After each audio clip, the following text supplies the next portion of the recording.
2 buwan ang nakaraan ay inilabas o nireveal ng Honda Motorcycle Philippines ang pinakaabangang adventure bike ng Honda. Walang iba kundi ang Honda ADV 350. So matagal-tagal din talagang inabangan sa atin itong ADV 350. Para nga naman magkaroon na ng karibal itong si Yamaha X-Max 300. Kaya sa mga matagal na nag-aabang ng Honda ADV 350, so finally mga tol, meron na itong presyo dito sa atin sa Pilipinas.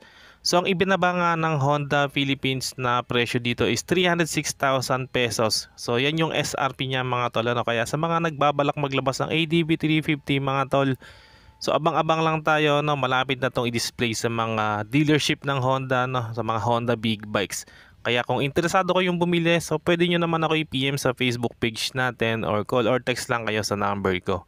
So ano nga bang meron dito sa bagong ADV 350? So yun ang titignan natin sa video na to, kaya stay tuned lang kayo mga tol. So yun na nga mga tol, pasalamat tayo sa Honda Philippines dahil inilabas niya itong Honda ADV 350 dito sa atin sa Pilipinas, dahil usually sa European country lang meron ito, So pero syempre doon din sa bansang Thailand or Indonesia kung di ako nagkakamali is meron ding ADV 350. So syempre maraming pa rin magsasabi dyan bakit hindi pa ginawang 400 para naman legal na sa expressway. So choice naman mga tol lang bibili yun, kung legal sa expressway or not legal yung bibili niya, So ito kasi konti na lang talaga, legal na yung expressway legal na motor na yung mabibili natin. Kasi talagang marami na ring lumalabas na brand ngayon, tulad na lang ng Zontes, 4 yung inilabas nilang Maxi Scoot na pwede sa expressway.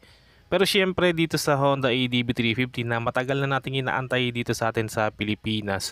So sure ball yan, sigurado ako na marami pa ring bibili nito dahil tignan nyo naman yung tindigan niya, napakaangas. At syempre idagdag mo pa yung specs and features na ino-offer nitong ADV 350. So yun nga mga tol, ang SRP na binaba ni Honda Philippines dito sa ADV 350 is 306,000 pesos.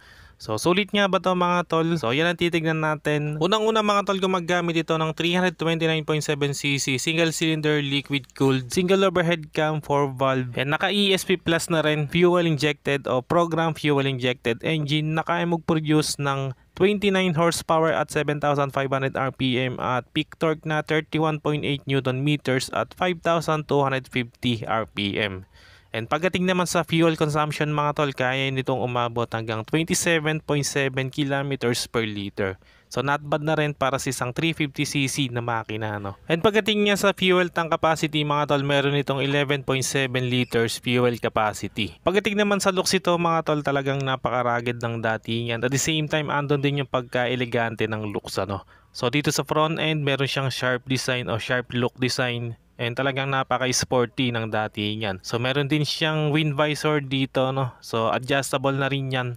And sa mismong ilaw natin at sa mga daytime running lights mga tol, naka LED na yung ginamit dito. Side profile naman mga tol, mula sa unahan hanggang hulihan, grabe yung mga curve niya o yung edges, So napaka-detalye ng fairings na ginamit dito. So syempre given na adventure bike to, kaya ganyan yung design niya, very rugged. And wala siyang masyadong decals bukod dito sa branding niya ng ADV 350 dito sa bandang likod. Dito naman sa likod mga tol, may pagka-futuristic naman yung design niya dito sa taillight, And LED na rin yung ginamit diyan sa mismong taillight. And ganoon din sa turn signals, So nakahiwalay yung turn signals niya mga tol. Front suspension natin mga tol, napakaangas ng tindigan. Naka 37mm golden upside down fork tie dito from Showa, kaya siguradong quality.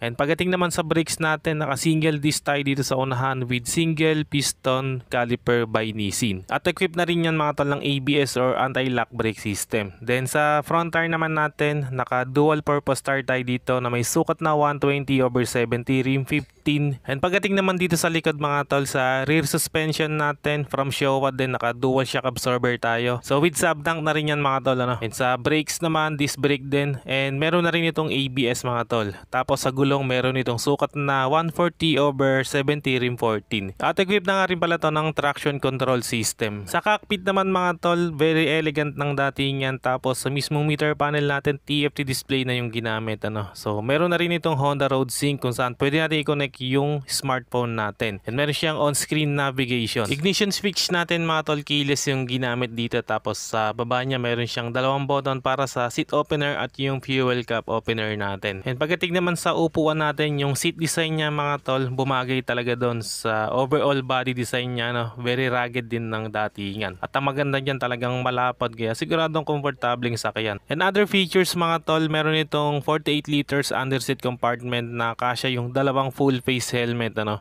And syempre meron na rin itong USB power socket doon sa glove box niya. And pagdating naman sa dimension mga tol, sa seat height nito meron itong sukat na 795mm. So hindi siya ganun kataas, ano, sakto lang din para sa isang 350cc na maxi scoot.